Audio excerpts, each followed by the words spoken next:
जोरदार तालियों से अभिनंदन करें देश के यशस्वी प्रधानमंत्री नरेंद्र मोदी जी का।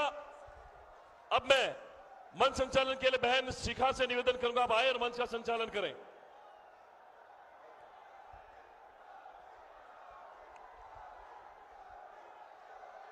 एक बार तालियों की जोरदार गड़गड़ाहट से हमारे देश के यशस्वी प्रधानमंत्री आदरणीय नरेंद्र मोदी जी का स्वागत करेंगे। मोदी जी को जय श्री राम। मोदी जी को जय श्री राम। अब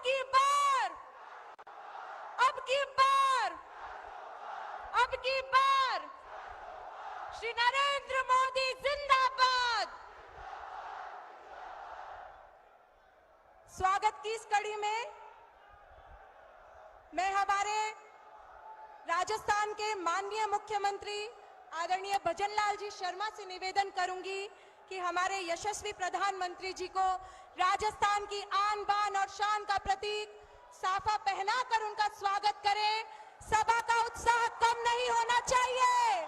जोरदार तालियों की गड़गड़ाहट से आदरणीय मोदी जी का स्वागत करें। इसी क्रम में हमारे चूरू के लोकसभा क्षेत्र के लोकप्रिय प्रत्याशी श्री देवेंद्र भाई झाझड़िया और झुंझुनू लोकसभा क्षेत्र के प्रत्याशी श्री शुभकरण जी चौधरी से निवेदन है कि वे भाला भेंट कर आदरणीय प्रधानमंत्री जी का स्वागत करें। आप सभी की तालियां इस सभा में गूंजती रहनी चाहिए। अब मैं पूर्व नेता प्रतिपक्ष चूरू का गौरव आदरणीय राजेंद्र जी राठौड़ से निवेदन करूंगी कि चंदन की विशेष कलाकृति एवं राम दरबार भेंट करते हुए यशस्वी प्रधानमंत्री नरेंद्र मोदी जी का स्वागत करें। एक बार जोरदार तालियां। हमारी इस सभा का उत्साह प्रत्येक कार्यकर्ता का प्रतीक बनना चाहिए। जोरदार तालियों से स्वागत करें। अब मैं हमारे पूर्व प्रदेशाध्यक्ष आदरणीय सतीश जी पूनिया, हरलाल जी सहारण, संजीव जी बेनीवाल, अभिषेक जी माटोरिया, राजकुमार जी रिणवा और अभिनेश जी महर्षि से निवेदन करूंगी श्री मुकेश जी दाधीच कि वे हल भेंट करके प्रधानमंत्री जी का स्वागत करें। आप सभी की तालियां रुकनी नहीं चाहिए।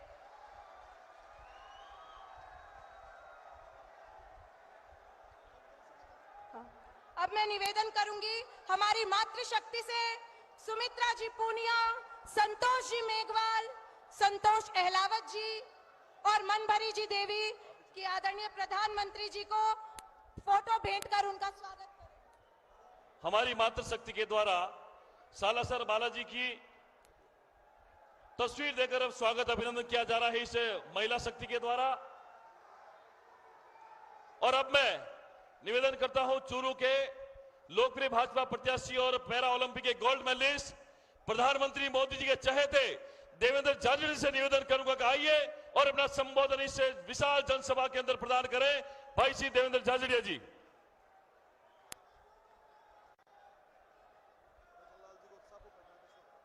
हमारे मुख्यमंत्री आदरणीय भजनलाल शर्मा जी का साफा बंधवाकर स्वागत करेंगे।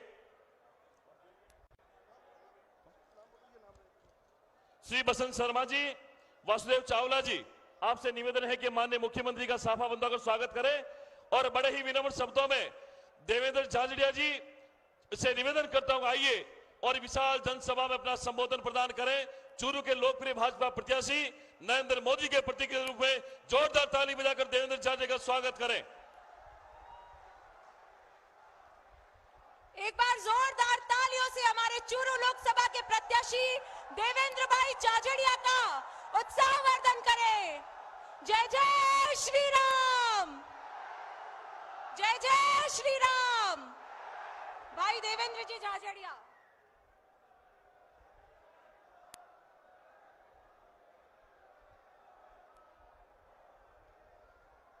आज थोड़ा सा संक्षिप्त में बोलूंगा क्योंकि आप लोग जिन्हें सुनने आए हैं उन्हीं को सुनेंगे आप। सबसे पहले तो मैं माननीय प्रधानमंत्री नरेंद्र मोदी जी का मेरे चूरू लोकसभा में सभी जनता की तरफ से मैं आपका हार्दिक अभिनंदन करता हूं, स्वागत करता हूं।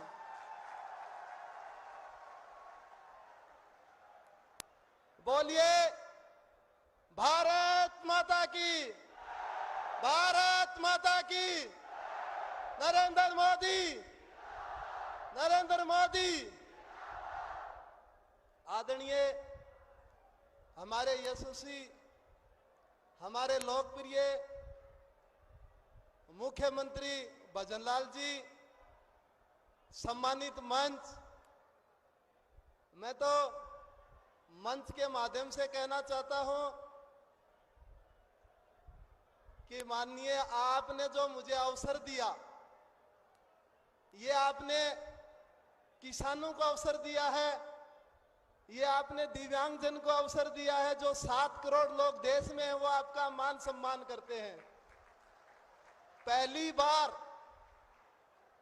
जनसभा में इतने दिव्यांगजन हैं, ये पूरी इधर साइड वाली रो पूरे आपका स्वागत करते हैं। मैं इतना कहना चाहता हूं, मैं 2 साल पहले आपने स्वागत किया था, सत्कार किया था। मैं तो खिलाड़ी आदमी था, समझा नहीं बात को।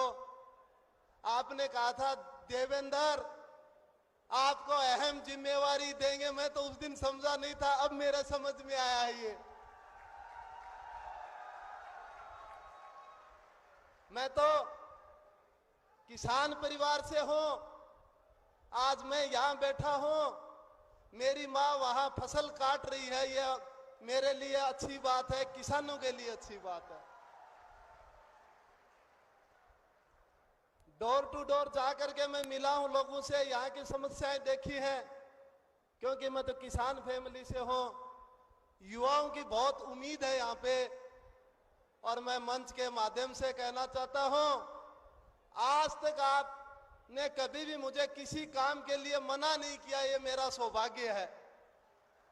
मेरी एक मांग है माननीय प्रधानमंत्री जी, चूरू में हर घर पानी पहुंचे और हर खूंट में पानी पहुंचे, ये मेरी मांग है, ये जनता की मांग है। यहां नहर आनी चाहिए, यहां किसान की जरूरत है। और मुझे तो ये भी पता है भाई कि किसानों के क्या क्या प्रॉब्लम है। तारा जोलो मार जा तो समस्या है, तारा फसल न पाड़ो मार जा तो समस्या है। तारी हर समस्या लेके माननीय प्रधानमंत्री जी के बीच में जाऊंगा और तारी हर समस्या को समाधान करेंगे, ये मैंने उम्मीद है। यहां रेल की बहुत ज्यादा जरूरत है। तारानगर, सरदार शहर, रतनगढ़, सुजानगढ़, मैं इतने लोगों की तरफ से बात रख रहा हूं कि यहाँ पे रेल कनेक्टिविटी बढ़नी चाहिए। और ये लोगों ने माननीय प्रधानमंत्री जी आपसे बहुत उम्मीद लगा रखी है। हर बात कहते हैं कि मोदी जी है तो मुमकिन है। ज्यादा समय न लेकर के मैं युवाओं को कहना चाहता हूं, आपकी हर बात लोकसभा में उठाऊंगा। खेलो इंडिया ट्रेनिंग सेंटर है वो बढ़ाए जाएंगे, ये मैं रिक्वेस्ट करता हूं माननीय प्रधानमंत्री जी से। और मेरे पे तो यहां आकर के मुझे पता चला,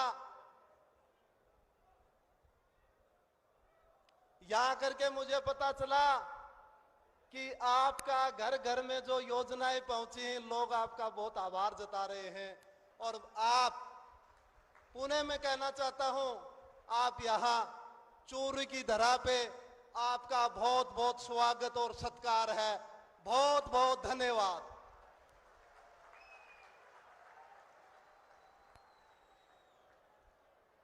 अब उद्बोधन की इस कड़ी में मैं निवेदन करूंगी हमारे राजस्थान के भगीरथ, हमारे राजस्थान के आदरणीय मुख्यमंत्री श्री भजनलाल जी शर्मा से कि वे आए और इस विशाल जनसभा को संबोधित करें।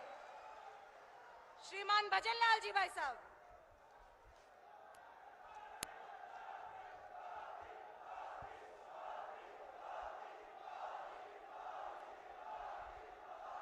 बोलिए भारत माता की, भारत माता की, भारत माता की।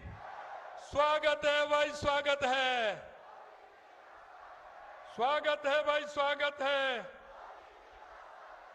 स्वागत है भाई, स्वागत है।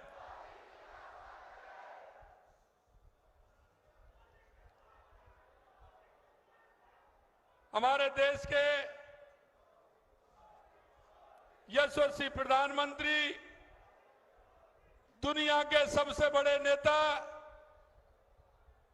हम सबके लाडले माननीय नरेंद्र मोदी जी का जोरदार तालियों के साथ स्वागत और अभिनंदन करें।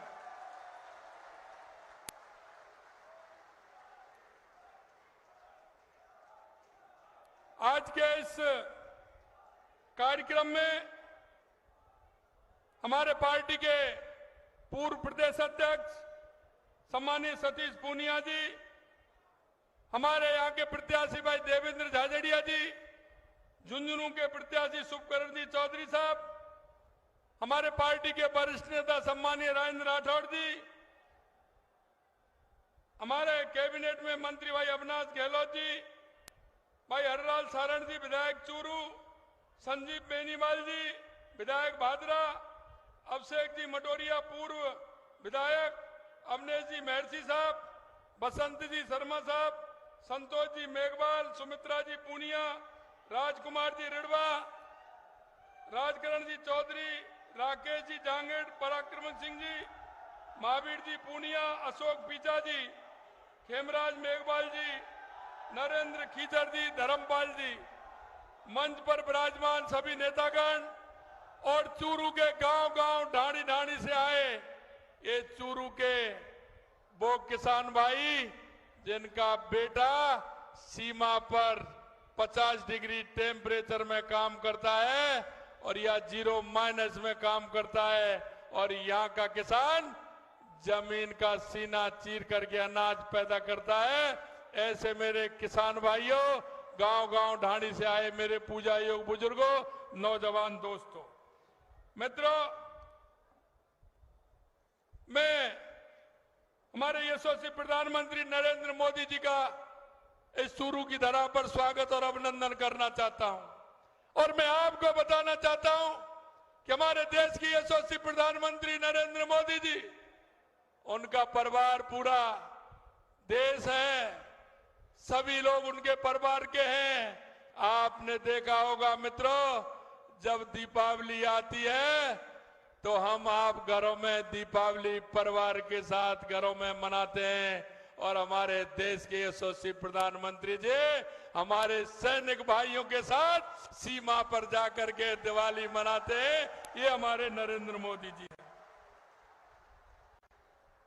जिस तरह से दुनिया भर में यहाँ की अर्थव्यवस्था की अगर हम बात करें तो दुनिया की अर्थव्यवस्था कोरोना के समय में चिंता कर रहे थे, और हमारे देश के यशस्वी प्रधानमंत्री नरेंद्र मोदी जी कह रहे थे कि हमारे देश की अर्थव्यवस्था की ग्रोथ बढ़ रही है और उसको बढ़ाने का काम किया। दुनिया में जो जितनी भी संस्था हैं वो भारत की अर्थव्यवस्था की तारीफ कर रही थी और देश के यशस्वी प्रधानमंत्री जी को बधाई दे रही थी। दुनिया भर के सर्वे में अगर लगाएं तो आज कोई भी दुनिया का नेता हमारे माननीय यशस्वी प्रधानमंत्री नरेंद्र मोदी जी के सामने कोई भी लीडर उनके और पास नहीं है। दुनिया की सबसे 85% लोगों की पसंद हमारे देश के यशस्वी प्रधानमंत्री नरेंद्र मोदी जी हैं। मैं आपको कहना चाहता हूं मित्रों, सऊदी अरब, अफगानिस्तान, संयुक्त अरब अमीरात, रूस, बहरीन, भूटान और फिजी सहित कई देशों ने सर्वोच्च सम्मान से नवाजने का काम अगर किसी को किया है तो हमारे देश के यशस्वी प्रधानमंत्री नरेंद्र मोदी जी को किया है। आज आप शेखावाटी की धरती पर आए, जहां हर एक घर से एक नौजवान सेना में जाता है, दूसरा जवान खाड़ी देशों में जाकर अपना नाम रोशन करता है। हमारे आदरणीय प्रधानमंत्री जी की वजह से भारत के पासपोर्ट का वजन बढ़ा है। हमारे पासपोर्ट का वजन बढ़ा है, विदेश में रहने वाले भारतीयों का मान और सम्मान बढ़ा है। जब वो हवाई अड्डे पर कहीं किसी देश पर उतरता है तो जिस सम्मान के साथ भारतीयों को देखा जाता है, ये हमारे देश के यशस्वी प्रधानमंत्री नरेंद्र मोदी जी ने जो हमारे पासपोर्ट का वजन बढ़ाया है, वो हमारे देश के यशस्वी प्रधानमंत्री नरेंद्र मोदी जी ने बढ़ाया है। आपके कर कमलों से यूई में बने पहले मंदिर का उद्घाटन माननीय देश के यशस्वी प्रधानमंत्री नरेंद्र मोदी जी ने किया।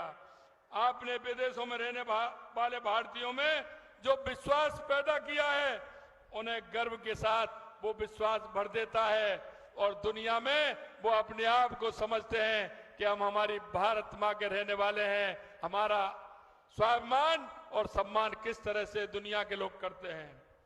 ऑपरेशन कावेरी से सूडान में फंसे भारतीयों को निकाला गया। रूस यूक्रेन युद्ध शुरू होने के बाद ऑपरेशन गंगा शुरू किया गया और ये हमारे प्रधानमंत्री जी का ही प्रभाव था कि भारत का झंडा सुरक्षा की गारंटी बन गया और युद्ध क्षेत्र में हमारे नागरिक सुरक्षित भारत लाने का काम किया।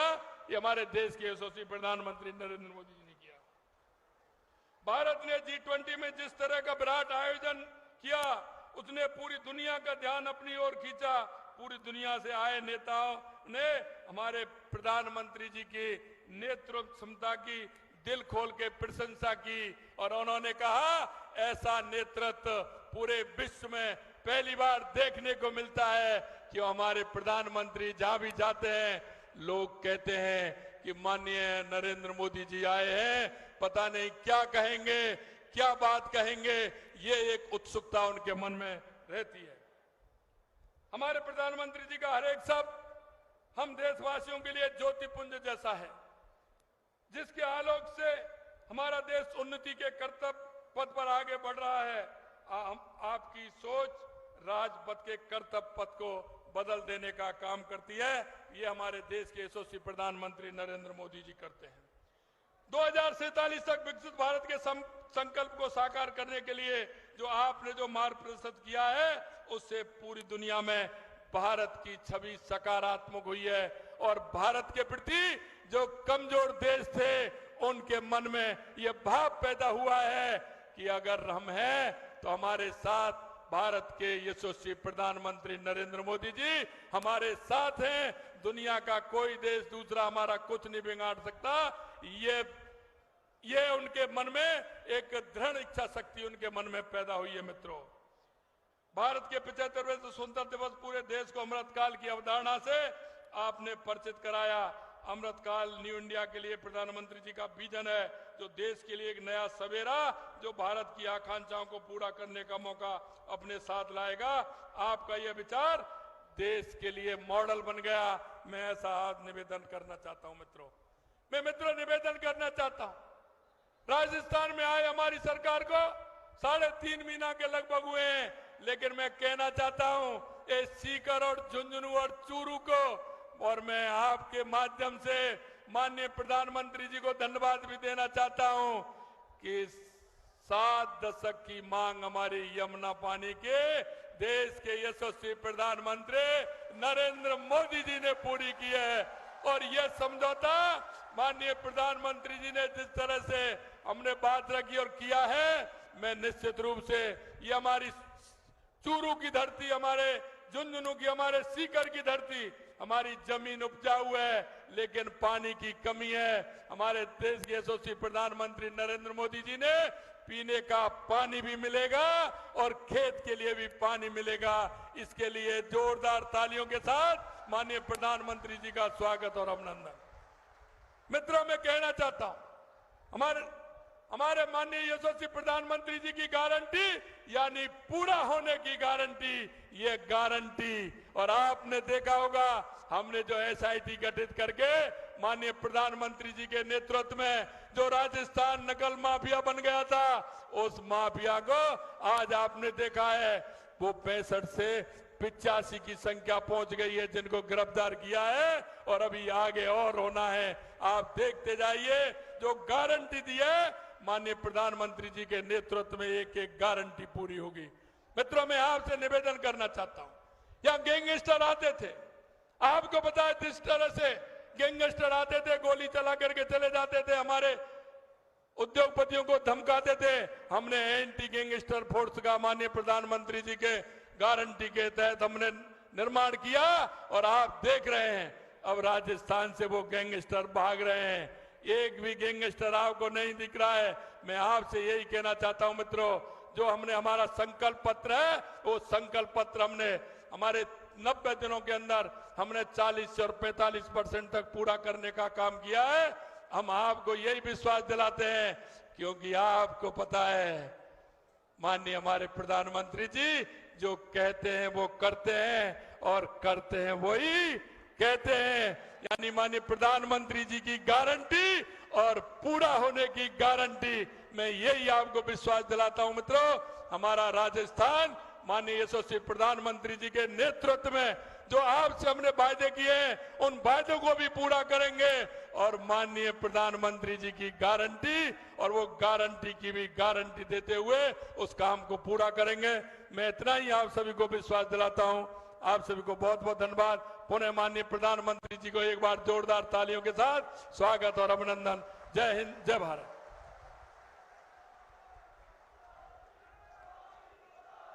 आदरणीय मुख्यमंत्री जी का हार्दिक धन्यवाद।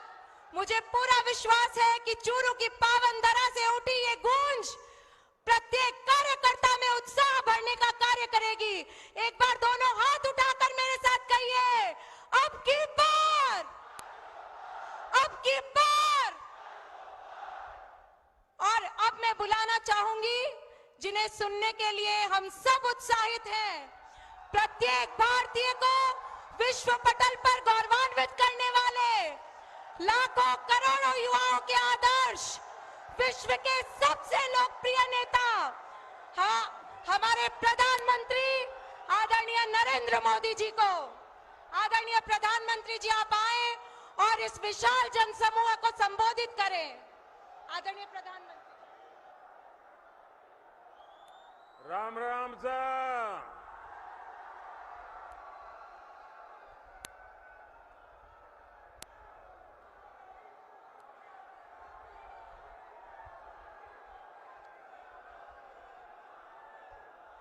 भारत माता की, भारत माता की शक्ति स्वरूपा जीण माता जी, सालासर बालाजी महाराज, बाबा खाटू श्याम जी और वीर गोगाजी महाराज ने मारो बारंबार प्रणाम। राजस्थान पराक्रम और परिश्रम की धरती है। ये वीर माताओं की धरती है। ये वीर बेटों को जन्म देने वाली वीर वीरांगना माताओं की पवित्र भूमि है। और इसीलिए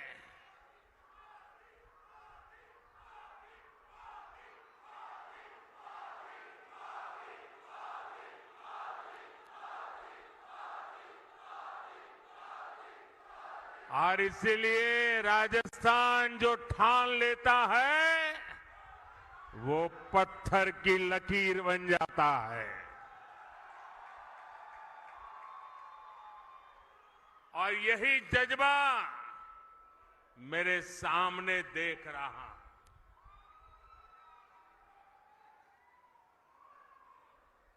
गर्मी और धूप ने भी हिम्मत की परीक्षा लेना शुरू कर दिया है। लेकिन आज देखिए परमात्मा की कृपा, मौसम जरा ठीक लग रहा है। और जब कुदरत साथ देती है ना तो इशारा भी करती है कि हवा का रुख किस तरफ है।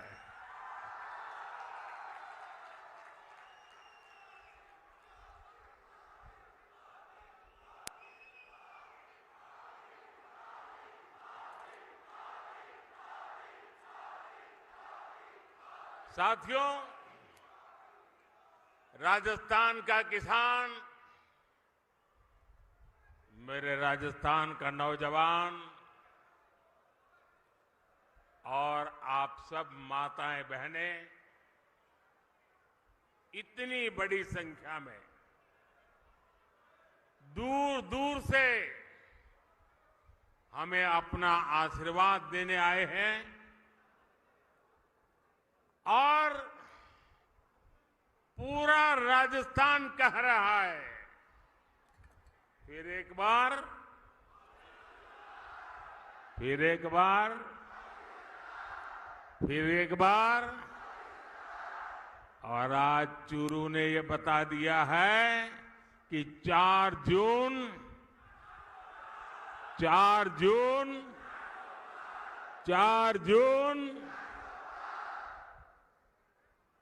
और जब मैं चूरू आया हूं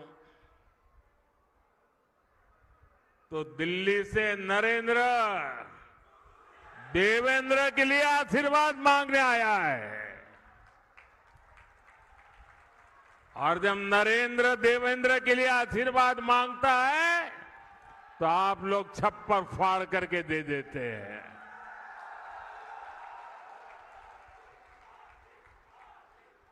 साथियों, बैठिए देवेंद्र जी। आज पूरा देश विकसित भारत होने के संकल्प पर काम कर रहा है और इसमें राजस्थान की बहुत बड़ी भूमिका है। जब राजस्थान विकसित होगा तो भारत भी विकसित होगा। बीते 10 साल में मोदी ने देश में जो काम किए हैं, उन्होंने विकसित भारत की नींव तैयार कर दी है। आज पूरी दुनिया हैरान है कि भारत इतनी तेजी से कैसे विकास कर रहा है। दुनिया को पता नहीं है कि भारत की इस मिट्टी की बात ही कुछ और है। हम जो ठान लेते हैं वो पूरा करके दिखाते हैं। पिछले 10 साल में आपने देश को बदलते देखा है। आप याद करिए, 10 साल पहले तब देश कितनी खस्ता हालत में था। कांग्रेस के बड़े बड़े घोटालों और लूट के कारण अर्थव्यवस्था चरमरा गई थी। दुनिया में भारत की साख गिरती जा रही थी। आजादी के इतने दशक बाद भी देश के लोग जीवन की छोटी छोटी जरूरतों के लिए जूझ रहे थे। करोड़ों गरीबों के सर पर छत नहीं थी। करोड़ों लोगों को पीने का पानी उपलब्ध नहीं था। हमारे गांव अंधेरे में डूबे थे। वहां बिजली भी नहीं पहुंची थी और लाखों करोड़ की लूट से सरकारी खजाना खाली ही रहता था। आप लोगों ने भी सोचा होगा लिया, जब हालत इतनी खराब थे, इतने दशकों तक बुराइयां थी, तो इसका मन पर भी असर होता है। और आप सब देशवासियों ने मान लिया था कुछ बदल नहीं सकता। अब देश का कुछ हो ही नहीं सकता। हर कोई निराशा में डूबा हुआ था। इसी हताशा निराशा में 2014 में आपने गरीब के इस बेटे को अपनी सेवा का मौका दिया।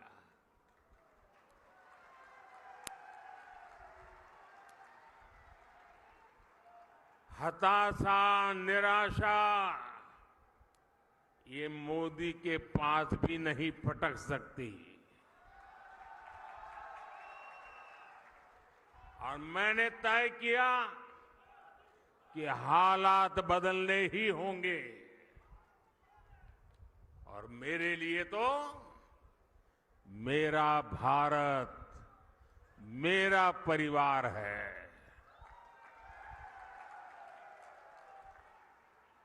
हमने ईमानदारी से काम किया। कोरोना जैसा इतना बड़ा संकट आया, दुनिया सोचने लगी थी कि भारत तो बर्बाद हो जाएगा, दुनिया को भी बर्बाद कर देगा।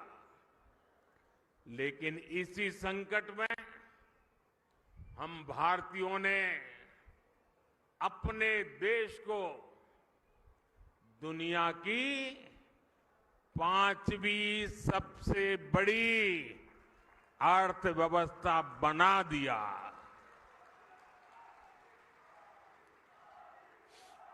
हम भी कह सकते थे भाई क्या करूं, पूरी दुनिया में आपदा आई है, हमारे यहां भी आपदा आई है, मैं क्या करूं। और हो सकता है देश वाले मान भी लेते, लेकिन मोदी ने वो रास्ता नहीं चुना। चुनौतियों को चुनौती देना, यही तो हमारी मिट्टी की ताकत होती है।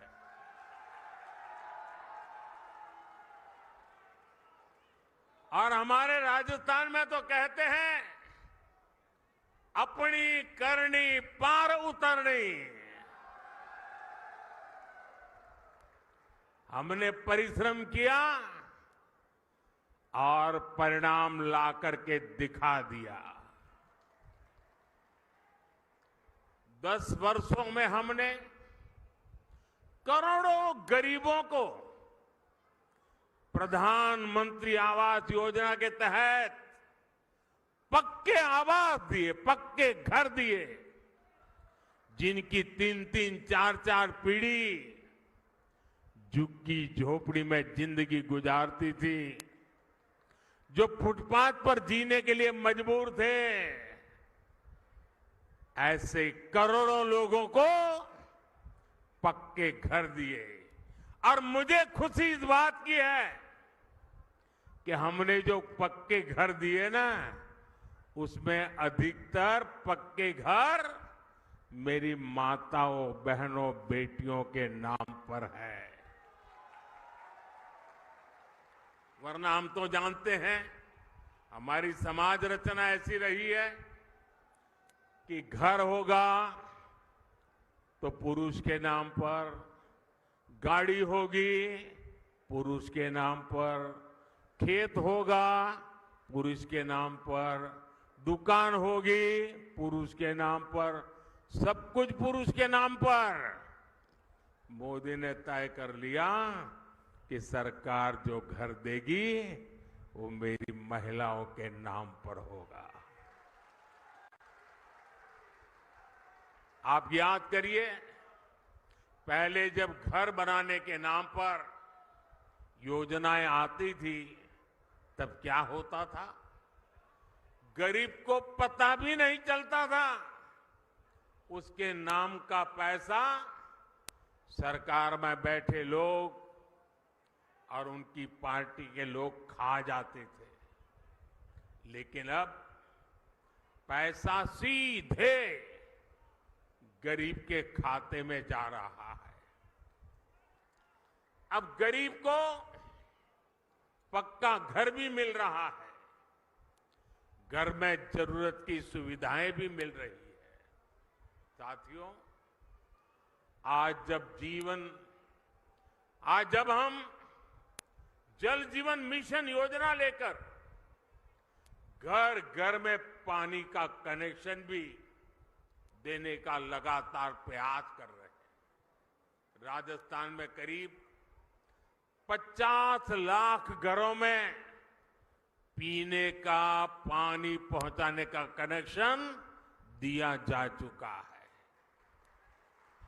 कांग्रेस सरकार हमारी इस योजना में भी भ्रष्टाचार करने का मौका नहीं छोड़ती थी। अब उन कमियों को भी दूर किया जा रहा है।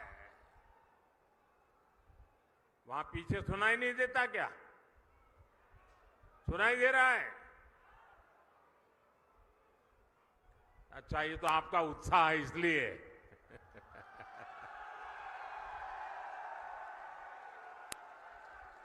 देखिए, राजस्थान के 4.5 करोड़ जरूरतमंदों को हर महीने मुफ्त राशन भी दिया जा रहा है। यानी जीवन के हर पड़ाव पर भाजपा सरकार गरीब के साथ खड़ी है। जो काम इतने दशक में नहीं हुए वो हमने 10 साल में करके दिखाए। और इसलिए मैं कहता हूं, जब नीयत सही तो नतीजे सही। और साथियों, 10 साल में जो हुआ, लोग तो कहते हैं बहुत कुछ हुआ, पहले की सरकारों की तुलना में बहुत कुछ हुआ। आप भी कहते हैं अरे मोदी जी तो रात दिन दौड़ते हैं, काम करते ही रहते हैं, सोते हैं कि नहीं सोते हैं, आप लोग बताते हैं, मुझे पता है। लेकिन काम कितना भी क्यों न हुआ हो, औरों की तुलना में अनेक गुना हुआ हो, लेकिन मोदी के मन की बात में आज चुरू में बता देता हूं। बता दूं? देखिए, जो अब तक हुआ है ना, वो तो ट्रेलर है, ट्रेलर।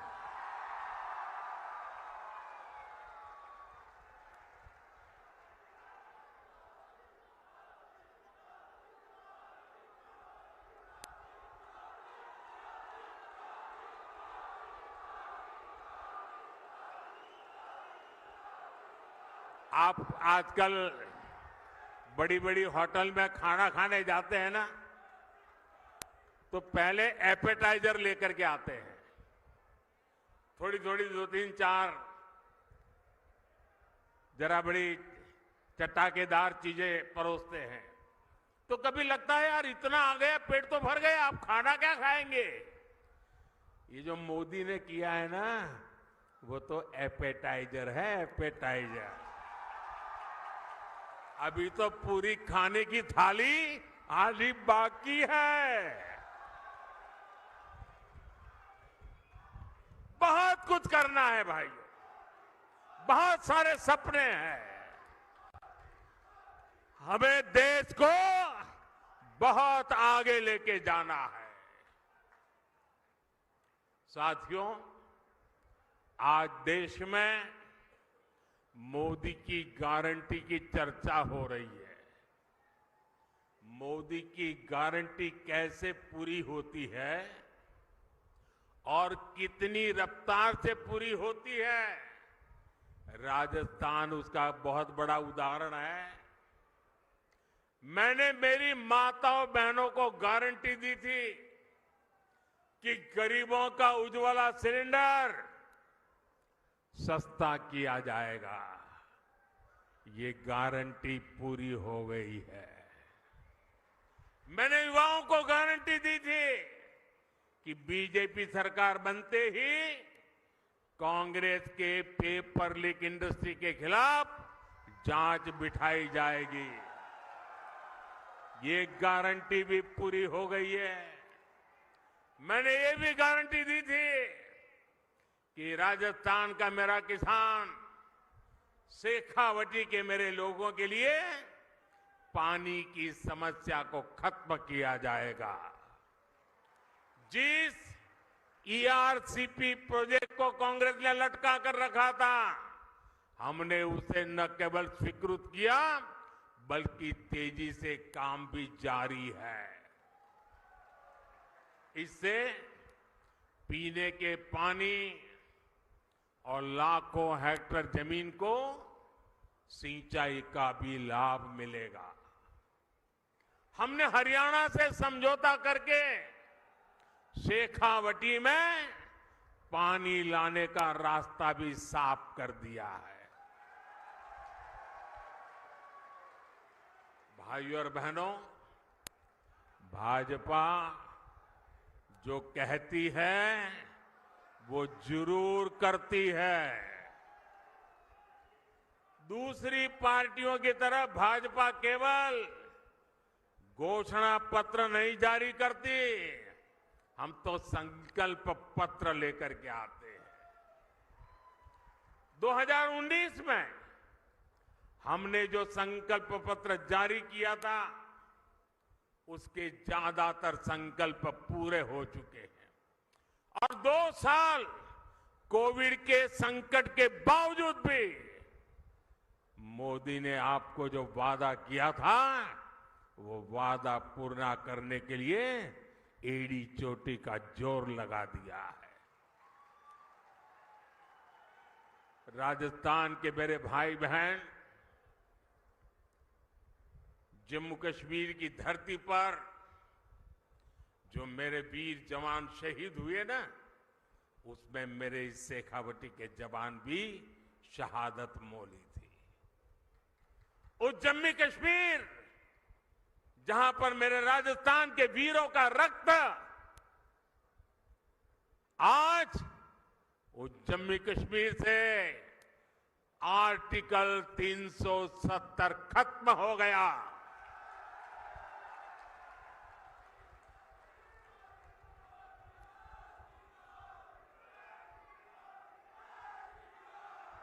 तीन तलाक पर कानून हमारी मुस्लिम बहनों की मदद कर रहा है और मेरी मुसलमान माताएं बहनें समझे, ये 3 तलाक आपके जीवन पर तो खतरा था ही था। मेरी मुस्लिम बेटियों के सर पे तलवार लटकती रहती थी। मोदी ने आपकी रक्षा तो की है, लेकिन मोदी ने हर मुस्लिम परिवार की भी रक्षा की है, क्योंकि मुस्लिम परिवार का वो पिता वो कभी सोचता था कि बेटी की शादी करके भेजा तो है, 2-3 बच्चे हो जाएंगे, उसके बाद अगर वो 3 तलाक करके वापस भेज देगा तो मैं बेटी को कैसे संभालूं। भाई को लगता था अगर 3 तलाक के कारण मेरी बहन घर वापस आ गई तो मेरा परिवार कैसे चलेगा। हर मां को लगता था कि इतने उत्साह और उमंग के साथ बेटी को शादी करके भेजा है, लेकिन 3 तलाक कह करके अगर बेटी को लौटा दिया तो मेरी बेटी की जिंदगी का क्या होगा। यानी पूरा परिवार 3 तलाक के नाम पर लटकती तलवार के नीचे मुसीबत में जिंदगी गुजारता था। मोदी ने सिर्फ मुस्लिम बहनों को नहीं, सभी मुस्लिम परिवारों की जिंदगी को बचाया है। लोकसभाओं में महिलाओं के लिए आरक्षण का कानून भी संसद ने पारित कर दिया है। ये भाजपा ही है जिसका संकल्प पत्र भी अपने आप में एक गारंटी माने जाना लगा है।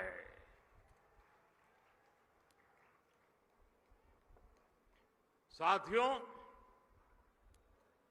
आज जब मैं चुरू आया हूं तो कुछ पुरानी यादें भी ताजा हो रही है।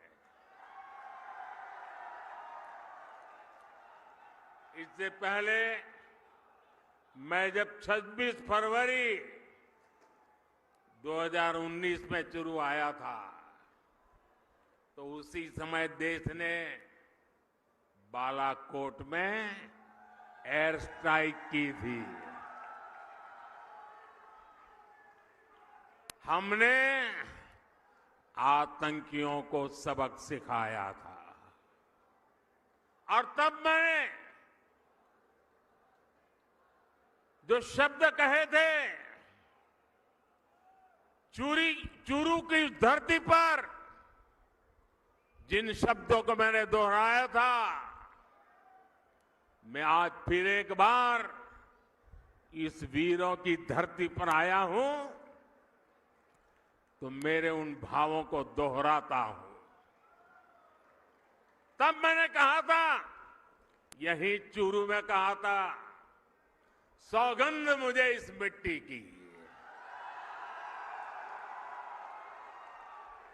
सौगंध मुझे इस मिट्टी की, मैं देश नहीं मिटने दूंगा,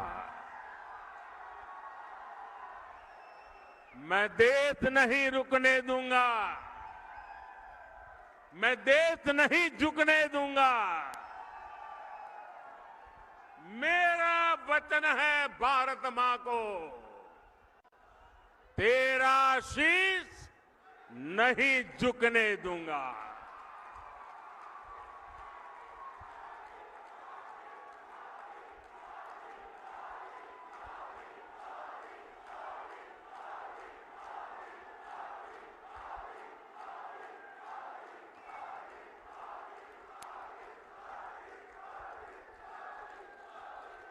लेकिन साथियों, आपको याद होगा हमारी सेना ने जब सर्जिकल स्ट्राइक और एयर स्ट्राइक की, तब कांग्रेस और उसके साथी क्या भाषा बोल रहे थे? इसी गठबंधन गठबंधन के लोग हमारी सेना से शौर्य के सबूत मांग रहे थे। भाइयों और बहनों, सेनाओं का अपमान, देश का विभाजन, ये कांग्रेस पार्टी की पहचान है। जब तक इंडी अलायंस के लोग सत्ता में रहे, इन्होंने हमारे जवानों के हाथ बांध कर रखे। दुश्मन हमला करके चला जाता था, ये जवानों को जवाब देने की इजाजत नहीं देते थे। हमारे जवान 1 रैंक 1 पेंशन की मांग करते थे, कांग्रेस ने इसे भी पूरा नहीं होने दिया।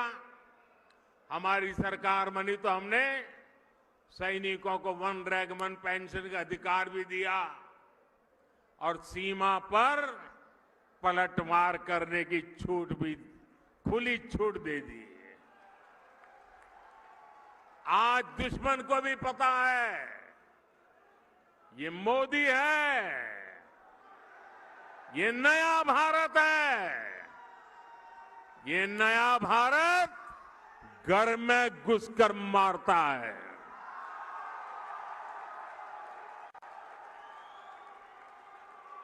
साथियों,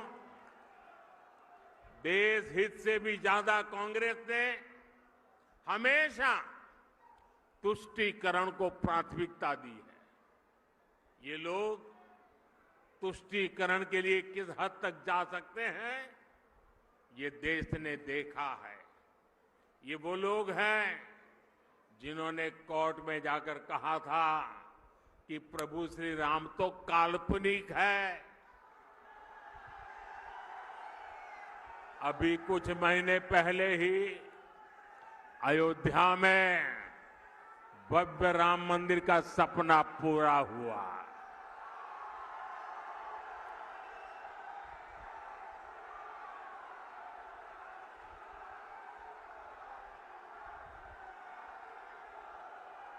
पूरा देश प्राण प्रतिष्ठा का उत्सव मना रहा था, लेकिन कांग्रेस पार्टी खुलेआम हमारी आस्था का अपमान कर रही थी। साथियों, देश ने कांग्रेस के पापों की हमेशा कीमत चुकाई है। और अभी तो एक मुझे पत्रकार बता रहे थे कि कांग्रेस पार्टी ने एक एडवाइजरी निकाली है और एडवाइजरी भी इतनी डरे डरे निकाली है। उन्होंने कांग्रेस की सभी इकाइयों को कहा है कि अयोध्या राम मंदिर की चर्चा अगर निकल पड़े तो मुंह पे ताला लगा देना, कुछ बोलना ही मत।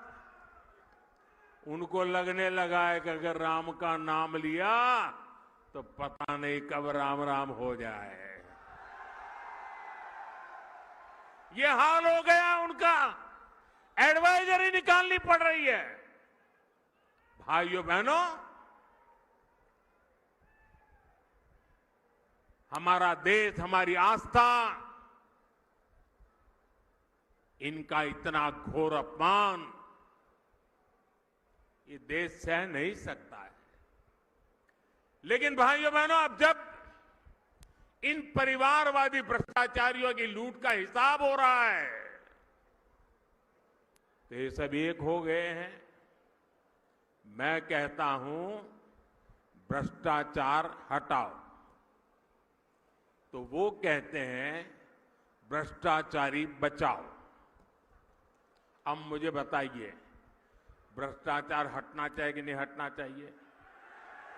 देश को भ्रष्टाचार से मुक्त करना चाहिए कि नहीं करना चाहिए? भ्रष्टाचार ने देश को बर्बाद किया है कि नहीं किया है? भ्रष्टाचार ने नौजवानों के सपनों को चूर चूर किया है कि नहीं किया है? क्या अगर मैं भ्रष्टाचार के खिलाफ लड़ाई लड़ता हूं कि सही है कि गलत है? सही है कि गलत है? मैं भ्रष्टाचार के खिलाफ लड़ाई जारी रखूं, आपके आशीर्वाद है, पूरी ताकत से आशीर्वाद मिलेंगे। आपने देखा होगा इस समय घमंडिया गठबंधन के लोग चुनाव की रैलियां नहीं कर रहे हैं, भ्रष्टाचारियों को बचाने की रैली कर रहे हैं। आप मुझे बताइए, कांग्रेस के सांसद के ठिकाने पर छापा पड़ा और वहां से अलमारी में, बक्सों में बंद किए हुए 300 करोड़ रुपए से ज्यादा मिले और टीवी पर देश ने देखा। और केवल कांग्रेस के एक सांसद के पास से एक जगह पर से 300 करोड़ का खजाना मिला है। और क्या क्या होगा वो तो अभी खोजना है। 10 साल में अकेले ईडी ने भ्रष्टाचारियों से 1 लाख करोड़ रुपए से ज्यादा की संपत्ति जब्त की है। और मैं आपसे पूछता हूं, ऐसे लोगों पर कार्रवाई होनी चाहिए कि नहीं होनी चाहिए? ऐसे लोगों ने जिंदगी जेल में बितानी चाहिए कि नहीं बितानी चाहिए? मैं इन भ्रष्टाचारी परिवारवादियों से कहना चाहता हूं, कितने भी झूठ फैला लो, ये मोदी डरने वाला नहीं है। साथियों, कांग्रेस और इंडी गठबंधन का सिर्फ अपना हित, यही उनका कार्यक्रम है। इन्हें गरीब, दलित, शोषित, वंचित के कल्याण से, उनके सम्मान से कोई मतलब नहीं है। ये वही लोग हैं जिन्होंने कभी बाबा साहब आम्बेडकर का सम्मान नहीं किया। इसी कांग्रेस ने बाबा साहब को दशकों तक भारत रत्न नहीं मिलने दिया। इन लोगों ने देश में आपातकाल लगाया, संविधान को बंधक बनाया। इस इंडियन अलायंस के लोगों ने कभी पिछड़ा वर्ग आयोग को संवैधानिक दर्जा नहीं दिया। दशकों पुरानी ये मांग मोदी ने पूरी की। भाजपा ने देश को दलित राष्ट्रपति दिए, देश की पहली आदिवासी महिला राष्ट्रपति दी, लेकिन इन्हें चुनाव हरवाने के लिए इंडी गठबंधन वालों ने पूरी ताकत लगा दी। अब 19 अप्रैल को शोषितों वंचितों के ऐसे विरोधियों के साथ क्या करना है आपको पता है ना। 19 अप्रैल को क्या करना है पता है ना, पता है ना। अपने यहां राजस्थान में कहते हैं अक्लमंद ने इशारो ही गणो। साथियों, चूरू में भाई देवेंद्र झांझड़िया जी, झुंझुनू में शुभकरण चौधरी जी, सीकर में स्वामी सुबेदानंद सरस्वती जी, मैं आज आपके पास उन सब के लिए आशीर्वाद मांगने आया हूं।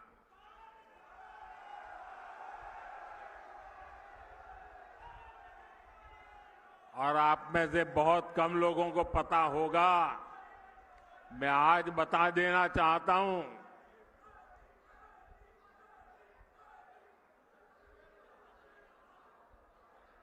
चूरू में जो उम्मीदवार है देवेंद्र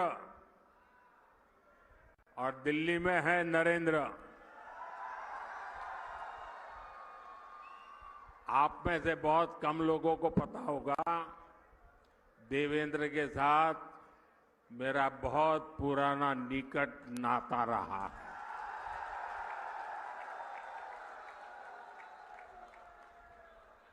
और जब मैं देवेंद्र को पहली बार मिला, जब मैंने उसकी मां की बातें सुनी, मेरे मन को छू गया कि मेरे देश की आन बान के शान के लिए शेखावटी की गरीब मां, अनपढ़ मां, अपना बेटा जिसका शरीर मुसीबतों से गुजारा करने वाला शरीर है, लेकिन उसको भी दुनिया में देश का नाम रोशन करने के लिए मां प्रेरित करती है। और देवेंद्र भी गरीबी की परवाह किए बिना जी जान से जुट करके भारत का सम्मान बढ़ाया है। देवेंद्र को टिकट देने के पीछे मोदी का मकसद यही था कि जो गरीब मां का बेटा होता है उसके सपने भी पूरे होने चाहिए। मोदी का देवेंद्र को टिकट देने का मकसद यही था कि मेरे देश के जो खिलाड़ी हैं, पूरे हिंदुस्तान के खेल जगत के बेटे बेटियां हैं, उनको प्रोत्साहन मिले कि आपका खेल का कार्यकाल ये देश कभी भूलने वाला नहीं है और उसका सिंबल ये हमारा देवेंद्र है।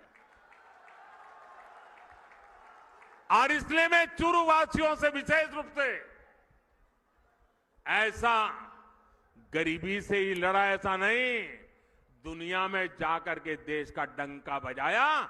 ऐसे मेरे साथी को, चाहे वो चूरू हो, झुंझुनू हो या सीकर हो, आप भारतीय जनता पार्टी को भरपूर आशीर्वाद दीजिए। और मैं आपको विश्वास दिलाता हूं, आपके सपनों को पूरा करने के लिए मैं एड़ी चोटी का जोर लगा दूंगा जी।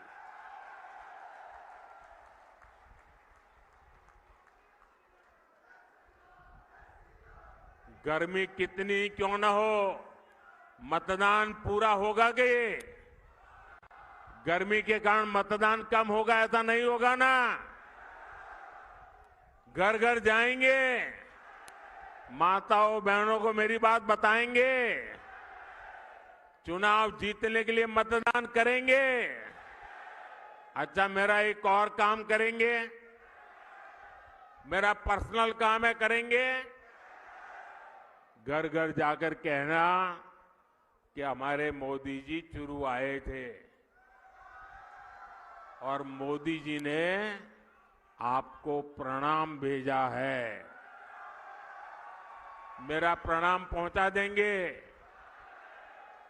मैं यहां भाजपा के सभी वरिष्ठ नेताओं को भी सार्वजनिक रूप से प्रार्थना करता हूं। सार्वजनिक रूप से कभी कभी करना पड़ता है। ऐसा है कि चुनाव का समय है, हर किसी के जिम्मे बहुत सारा काम है, लेकिन इनको मन में रहता है कि प्रधानमंत्री जी आए और हम नहीं जाएंगे तो कैसा लगेगा। मेरी आप कार्यकर्ताओं से विनती है कि आप बिल्कुल मेरी चिंता छोड़ दीजिए। सभी कार्यक्रमों में वरिष्ठ लोगों को दौड़ने की जरूरत नहीं है। कोई छोटा कार्यकर्ता भी रहेगा तो मोदी भी छोटा है, छोटे के बगल में बैठ जाएगा। आप कृपा करके सभी कार्यक्रमों के लिए मत दौड़िए। मेरे साथ बोलिए भारत माता की, भारत माता की, भारत माता की।